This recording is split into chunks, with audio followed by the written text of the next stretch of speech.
Yeah, so let's make up another batch.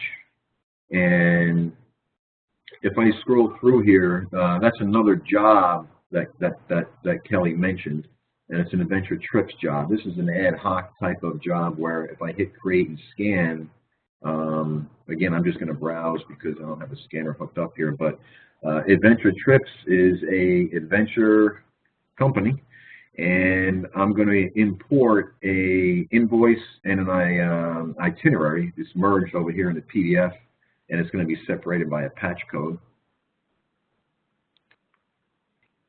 So it automatically creates two documents. If I use my little blowout tool over here, that's what my invoice for Adventure Trips looks like. And this is a two-page document for a trip itinerary. There's no database lookup over here, so when I go to index, it's going to come up over here and ask me for a form type.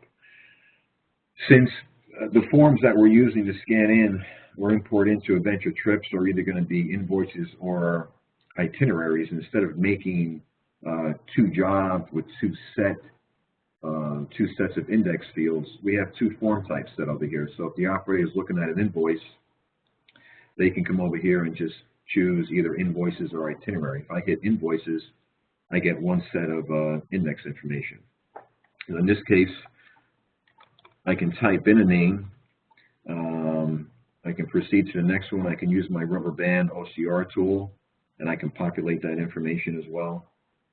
Same with the price. And again, I can make this larger if I wish and scroll around and either use that tool, or I can type in, if it's really poor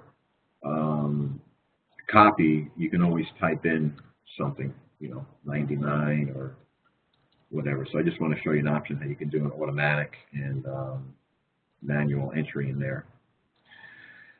When those index fields are complete, I can go to the next document, which is an itinerary, and I'm going to hit the itinerary form type, and that gives me three other sets of index data.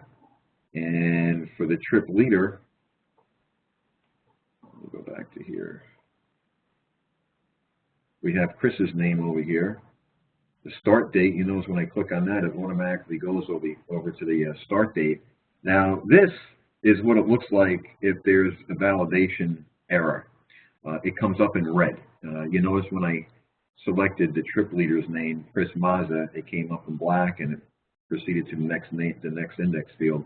This one comes up in red, and down here we have a little legend and some help tips over here. And this has a validation failed message. And that's because we said that this particular index field needs to have a hyphen in it, not a slash.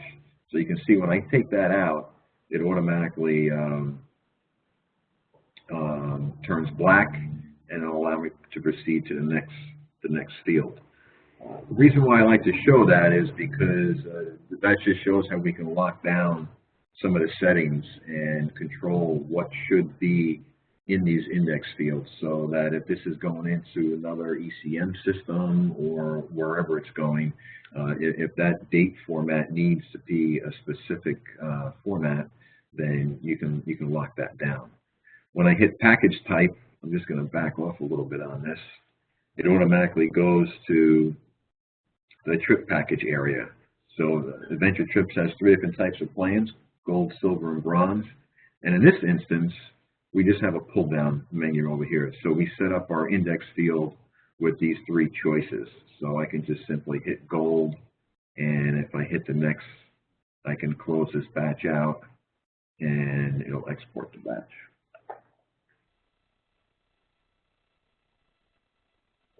So that's just another different way of doing some indexing without doing the database lookup. That housing application form job, I have one in here that has blank pages in it. It's a new feature that we added with the latest release. This is a PDF that I'm bringing in that has a few blank pages in it. It's doing a separation off of the barcode, and splitting up all my documents. You can see that one with the barcode that was a simulation of a damaged barcode. Again, it just skips right over that, and it's not going to separate that, but I can still manually intervene with that and do a separation. It's right over here. But one thing that we have is, if we come up to our Batch Explorer over here, we can right-click and we can go to our More Options for Batch, and we can hit Find, and